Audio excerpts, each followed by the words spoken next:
दोस्तों, mission job अड्डा में आपका स्वागत है। हम पढ़ेंगे अब करंट अफेयर। इस बार मैंने अपने हाथ से खुद जो इम्पोर्टेंट करंट अफेयर है उसको नोट किया है और उसी की जो मैंने जो अपने हैंड रिटन करंट अफेयर है उसी में से मैं आपको पढ़ा रहा हूँ, क्योंकि यहाँ से कुछ और भी डिटेल्स मैं दूंगा, कुछ न्यूज़पेपर्स कटिंग और जो गवर्नमेंट की जो सूचनाएं होती हैं पीआईबी से वो भी मैंने इसमें लगा दी हैं, ये देखने आपको बताने के लिए कि चीज़ें ऑथेंटिक हैं। ठीक है, पढ़ते हैं आगे। टाइम्स वर्ल्ड यूनिवर्सिटीज़ रैंकिंग 2024, ये 2024 की जो यूनिवर्सिटी की रैंकिंग आई है टाइम्स की, इसको देख लेते हैं इसमें क्या हुआ है। देखिए, इस रैंकिंग में है आपका जो दुनिया में टॉप यूनिवर्सिटी है वो ऑक्सफोर्ड यूनिवर्सिटी है।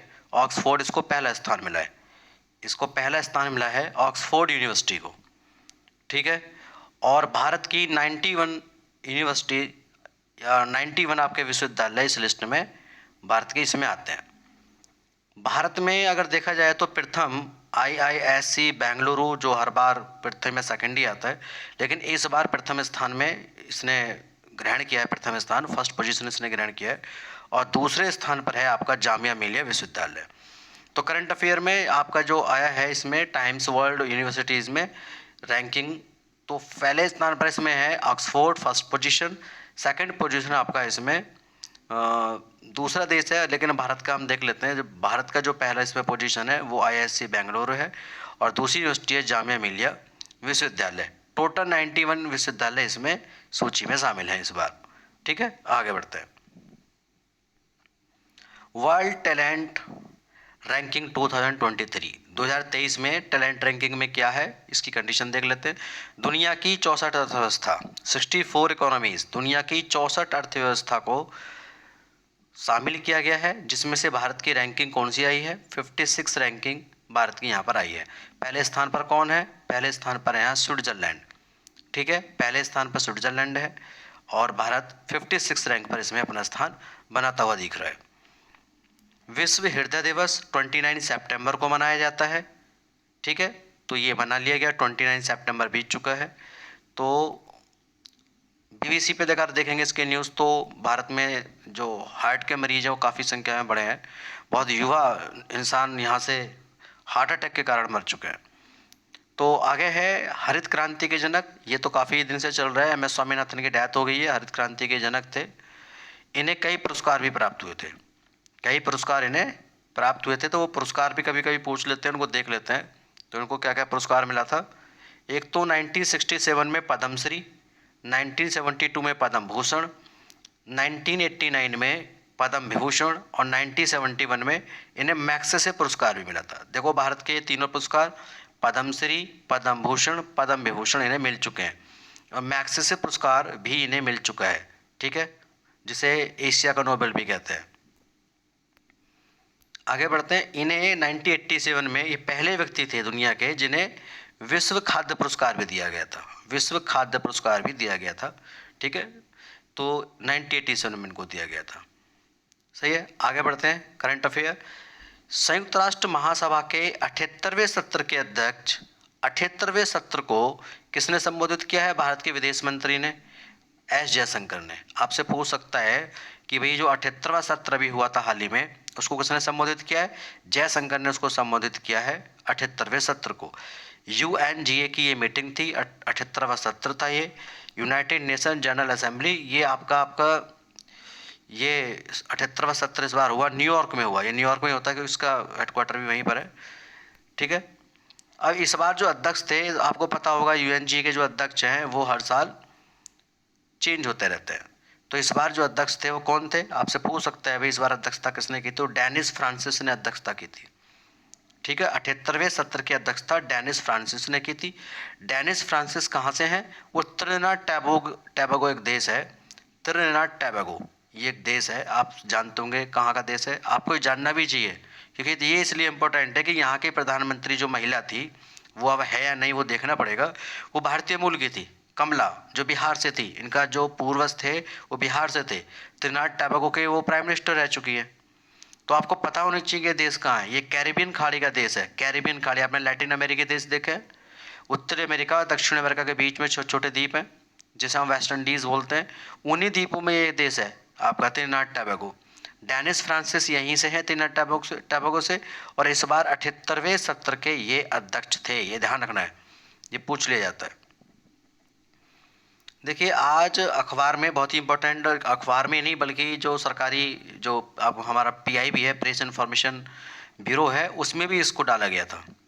तो क्या है ये, CRIII ट्रिपल आई 04 गुड पहल, CRIII आपका CRIII सॉरी जीरो नहीं है, O 4 गुड पहल। ये क्या है, केंद्रीय शिक्षा से संबंधित है, ये बहुत इंपॉर्टेंट है। केंद्रीय शिक्षा और कौशल विकास, ये जो उद्यमिता है, कौशल विकास संबंधी इन मंत्रियों ने इसको लॉन्च किया है। केंद्रीय शिक्षा से धर्मेंद्र, आपको पता है धर्मेंद्र प्रधान, तो इन्होंने इसको लॉन्च किया है। इनके साथ कौशल विकास और उद्यमिता मंत्री भी थे। केंद्रीय शिक्षा और कौशल विकास उद्यमिता मंत्री ने इसको लॉन्च किया, ठीक है, कौशल विकास से रिलेटेड है। क्या है इसमें, ऑनलाइन जीवन कौशल सीखना, ऑनलाइन जीवन कौशल सीखना।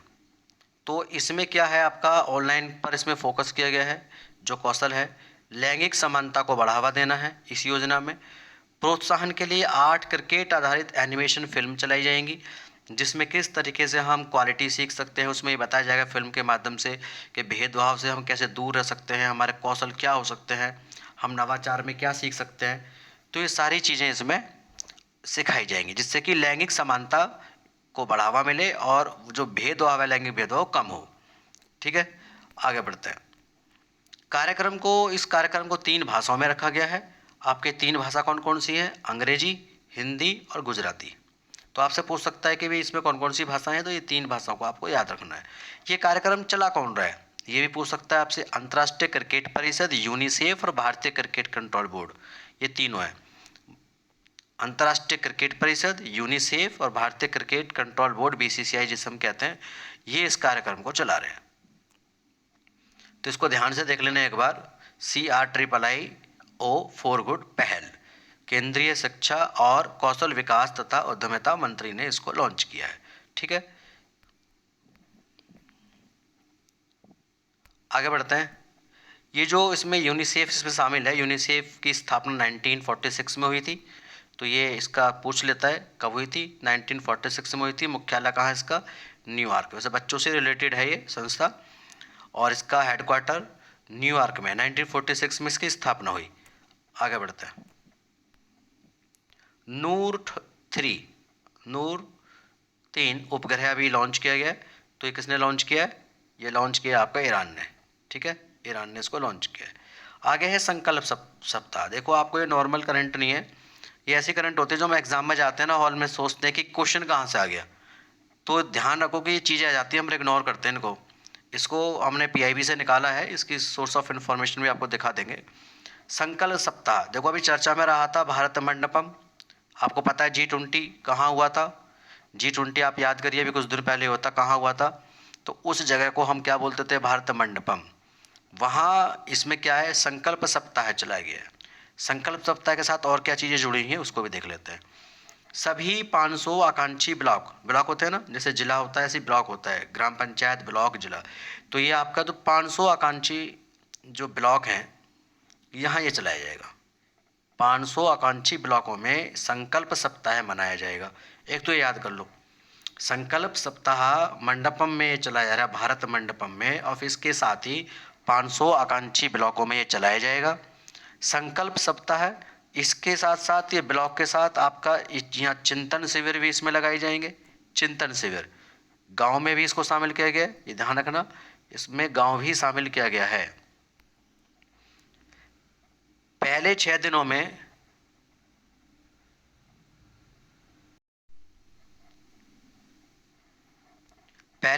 की जो थीम है वो क्या है, संपूर्ण स्वास्थ्य, सुपोषित परिवार, स्वच्छता, कृषि, शिक्षा, समृद्धि दिवस, ये थीम रहेंगी। ठीक है, आगे बढ़ते हैं। आकांक्षी ब्लॉक कार्यक्रम क्या है, इसको शॉर्ट में ABP कहते हैं, ABP कहते हैं इसे शॉर्ट में। तो ये कब लॉन्च हुआ था, ये लॉन्च हुआ था आपका 7 जनवरी 2023। 7 जनवरी 2023 को लॉन्च हुआ था। ध्यान रखना, आकांक्षी ब्लॉक कार्यक्रम कब लॉन्च हुआ था? 7 जनवरी 2023। क्योंकि ये इस प्रकार क्वेश्चन डेट वाइज ही आते हैं, ये आपसे डेट ही पूछेगा इसकी कि कब प्रारंभ हुई ये योजना। ये जो योजना थी, जो आकांक्षी जिला कार्यक्रम 2018 से चले आ रहे थे, उसी की कॉपी की गई है। आकांक्षी जिला कार्यक्रम सक्सेस रहे, 2018 में वो चला था आकांक्षी जिला कार्यक्रम, तो उसी की कॉपी करके इसको ब्लॉक लेवल पे स्टार्ट कर दिया 2023 में। तो ये क्या है, उसी की तर्ज पे, एबीपी की तर्ज पर, ये जो एबीपी है ना, सॉरी, आकांक्षी जिला कार्यक्रम की तर्ज पर एबीपी ये योजना चलाई गई, आकांक्षी ब्लॉक कार्यक्रम योजना चलाई गई। ठीक है, आगे है कैलेप्सो, CALIPSO मिशन। इसकी समाप्त होने की घोषणा नासा ने कर दी है। ये योजना समाप्त हो चुकी है भैया, अभी नासा ने घोषणा की है कि ये योजना समाप्त हो चुकी है। ये योजना किसके द्वारा थी? ये नासा के द्वारा थी। इसका उद्देश्य क्या था? इसका जो उद्देश्य था, जलवायु, मौसम और वायु गुणवत्ता का विश्लेषण करना, ये इसका उद्देश्य था। तो आपको याद क्या रखना है, CALIPSO मिशन है, ये किसको द्वारा लॉन्च किया गया था? नासा के द्वारा, एंड इसकी घोषणा कर दी गई है, समाप्त हो चुका है। जलवायु, मौसम और आपकी वायु गुणवत्ता को ध्यान में इसको रखना था और विश्लेषण उसका करना था। ठीक है, आगे बढ़ते हैं। ग्लोबल इनोवेशन इंडेक्स 2023, जिसे हम GII बोलते हैं। ग्लोबल इनोवेशन, इनोवेशन को नवाचार, नई नई तकनीकें हम क्या क्या यूज़ कर रहे हैं। तो यहाँ 132 देशों में, यहाँ 132 देशों में हम 40वें स्थान पर आए हैं। 132 देशों में 40वें स्थान पर। ठीक है, तो टोटल 132 देश लिए गए हैं। अब 40वें स्थान पे भारत को रखा गया है। अगर हम पीछे जाएं 2015 में तो हम 81वें स्थान पर थे, आज हम 2023 में 40वें स्थान पर, यानी कि हमने इम्प्रूवमेंट किया है इनोवेशन में। उद्देश्य नवाचारों को बढ़ावा देना, वो मैंने आपको बता दिया। 29 सितंबर को जो भारत है उसने GII की मेजबानी भी की है, इसकी मेजबानी भी की है। इसमें जो पहला स्थान है वो किसका है? इनोवेशन में, इनोवेशन पहला स्थान स्विट्जरलैंड, दूसरा स्थान इसमें स्वीडन, और ये किसके द्वारा ऑर्गेनाइज कराया जा रहा था भारत के अंदर? विश्व बौद्धिक संपदा संगठन, विश्व बौद्धिक संपदा संगठन के द्वारा इसको ऑर्गेनाइज कराया जा रहा था। और हेडक्वार्टर कहाँ है इसका, विश्व बौद्धिक संपदा संगठन का? जेनेवा, हेडक्वार्टर इसका जेनेवा में। तो ये पॉइंट आपको ध्यान रखना, याद कर रहे हैं कि ये क्या है, भारत की रैंक क्या है, विश्व में किसकी रैंक है, हेडक्वार्टर इसका कहाँ है, इसका आपका जो ये ऑर्गेनाइज कर रहा था विश्व बौद्धिक संपदा संगठन। एक एक चीज़ एग्जामिनर पूछ लेता है, कथन कारण में मिला के पूछ लेता है। ई कैबिनेट, देखिए ई कैबिनेट में अगर हम देखें तो ई कैबिनेट का मतलब है पेपरलेस एक योजना ऐसी बनाना जिससे हम काम कर सकें, मंत्रिमंडल की बैठक भी ले सके। ई कैबिनेट, ई कैबिनेट को यूज करने वाला, इस्तेमाल करने वाला अब जो राज्य है वो त्रिपुरा चौथा राज्य बन गया है। अगर नॉर्थ ईस्ट के हिसाब से देखा जाए तो दूसरा राज्य बन गया है, वैसे चौथा राज्य है, क्योंकि नॉर्थ ईस्ट में इससे पहले अरुणाचल प्रदेश ये यूज कर रहा है। अरुणाचल प्रदेश नॉर्थ ईस्ट का पहला राज्य है जहां ई कैबिनेट का यूज किया जा रहा है। अब त्रिपुरा हो गया। ठीक है, सबसे पहले यूके है, आप देखेंगे यूके ने ई कैबिनेट को मान्यता दी थी। फिर आपका उत्तर प्रदेश दूसरे नंबर पर, तीसरा आपका अरुणाचल प्रदेश और चौथा हो गया आपका त्रिपुरा। नॉर्थ ईस्ट की बात करें तो अरुणाचल प्रदेश पहला हो गया, फिर त्रिपुरा दूसरा हो गया, जहां ई कैबिनेट को प्रयोग में लाया जा रहा है। इंग्लिश मीडियम वाले स्टूडेंट्स भी दे सकते हैं। ये देखिए मैंने कॉपी किया है वहाँ से, ये इंग्लिश न्यूज़पेपर्स हैं, फिर वहाँ से मैंने इनको लिया है। त्रिपुरा हैज़ दस बिकम द फोर्थ, देखिए पूरा स्पष्ट लिखा हुआ है, त्रिपुरा कौन सा राज्य बन गया? फोर्थ राज्य बन गया, चौथा राज्य बन गया है, और सेकंड नॉर्थ ईस्ट का राज्य बन गया। सेकंड, पहला तो आपको पता ही अरुणाचल प्रदेश है। तो ये मैंने आपको अभी बता दिए हैं, ये काफ़ी इंपॉर्टेंट है, देख लेना। इंडिया रिटेन्स 40 रैंक, देखो अभी बताया था मैंने, इंडिया की कौन सी रैंक है? 40 रैंक है। किस में से? 132 में से, 132 में से 40वीं रैंक हमने रिटेन की है। Economic in the global innovation, ठीक है, इंडेक्स 2023 ग्लोबल इनोवेशन में India has been a rising trajectory over the past several years. हम बहुत ऊपर उठने वाले पिछले कुछ सालों से हमने काफ़ी प्रोग्रेस की है, उन्नति की है, और आज हम 40 रैंक कवर कर रहे हैं। लेकिन 2015 का अगर आप देखें तो 2015 में हम कहाँ थे? 81 रैंक पर थे। ठीक है, तो ये ध्यान रखना है, इनोवेशन में हमारा विकास हुआ है, GI इसको बोलते हैं, ग्लोबल इनोवेशन इंडेक्स। ये है आपका हिंदी में, इसकी रिपोर्ट मैंने नहीं दी है आपको, आप क्योंकि इसको हेडिंग में ही समझ जाएंगे। अभी तक क्या हुआ है, पिछले 9 महीने से 146 टाइगर की डेथ हो चुकी है, 146 टाइगर की डेथ हो चुकी है। और ये आंकड़ा बहुत लंबा है, पिछले 9 महीने के अंदर ये हाईएस्ट है। पिछले 11 सालों में, पिछले 11 सालों में इतनी डेथ नहीं हुई है जितनी इस बार हुई है। देखिए NTCA ने ये रिपोर्ट जारी की है, NTCA बोल रहा है पिछले 11 सालों में इतनी डेथ नहीं हुई जितनी इस बार हुई है। 9 महीने में 146 टाइगर हमारे मर चुके हैं, डेथ उनकी हो चुकी है। ठीक है, Indian express, Tripura becomes 4th state, बता दिया आपको मैंने अभी, 4th स्टेट बन गया जहाँ ई कैबिनेट को प्रयोग में लाया जाएगा। ठीक है, ये PIB है, देखिए नीति आयोग है, ऊपर लिखा हुआ है, देखिए ऊपर हेडिंग में ये क्या बोल रहे हैं PIB, आप यहाँ से देख सकते हो। प्रेस इन्फॉर्मेशन ब्यूरो, भारत सरकार 2023, देखो ये सारी चीज़ें होती हैं, गवर्नमेंट इन्फॉर्मेशन होती है। तो इंडिया ने रिटेन की है 40 रैंक, किसमें, ग्लोबल इनोवेशन इंडेक्स 2023 में। नीति आयोग ने इस रिपोर्ट को जारी की, नीति आयोग ने अभी इसको लॉन्च किया है, इसके बारे में बताया है, क्योंकि NITI Aayog to host India's launch to global innovation index 2023। NITI आयोग इसमें था, बौद्धिक संपदा ये जो संगठन है इसके सहायता से ये काम करते हैं। तो यहाँ इसकी डिटेल्स है, पढ़ सकते हैं आप, 2015 में क्या स्थिति थी, अब क्या स्थिति है। ये आपका श्री धर्मेंद्र प्रधान ने क्या लॉन्च किया है, CRIIO 4 good models to advance gender equality. इसका उद्देश्य देखो, ध्यान रखना, ये गवर्नमेंट ने खुद इसको जारी किया है। देखो ये गवर्नमेंट एकदम रिपोर्ट है और ये बहुत ही इंपॉर्टेंट है। देखो किसने, इसका एक तो ये नाम याद रखना, CRIIO 4 गुड मॉड्यूल्स, एक तो याद रखना है, धर्मेंद्र ने इसको, श्री धर्मेंद्र प्रधान ने इसको लॉन्च किया, याद रखना है। फिर इसका उद्देश्य क्या है, इसका जो मेन मोटिव है, इसका उद्देश्य क्या है, आप देखिए, इसका जेंडर इक्वलिटी, पुरुष और महिलाओं में कोई भी भेदभाव नहीं होना चाहिए, ये इसमें है। एम्पावरिंग यंग पीपल, तो इसको आप पढ़ना, मैंने वैसे हिंदी में इसके बारे में बोल दिया है। ठीक है, देखो ये PIB दिल्ली, ये रिपोर्ट है, आप इसे देख सकते हैं, पोस्ट की गई है 28 सितंबर की, हालांकि पोस्ट की हुई, हम आज आपको बता रहे हैं। तो यूनिसेफ के साथ, ये आप यहाँ देख सकते हैं, यूनिसेफ इसमें इनकी मदद कर रहा है, यूनिसेफ की मदद के साथ ये कर रहा है। बौद्धिक संपदा वाला तो दूसरे में, जिसमें आपका जो अभी थोड़ी देर पहले मैंने बताया था, जो हमारी रैंकिंग है उसके चलते आपकी अर्थव्यवस्था से रिलेटेड है, उसमें मदद करता है, कुछ पैमाने होते हैं उसके, उसमें वो मदद करता है।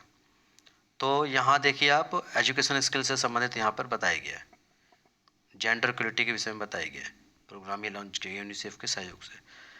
ठीक है, तो ये इंपॉर्टेंट करंट अफेयर है। वैसे आप बहुत सारे करंट अफेयर इधर यूट्यूब चैनल से पढ़ते होंगे, लेकिन आप खुद एनालिसिस कीजिए, आप कहीं से ही पढ़िए, मैं उसको मना नहीं कर रहा कि आपको वहाँ से नहीं पढ़ना है, लेकिन आप हमारे ऑथेंटिक ये करंट अफेयर को ज़रूर नोट करना है, देखना है।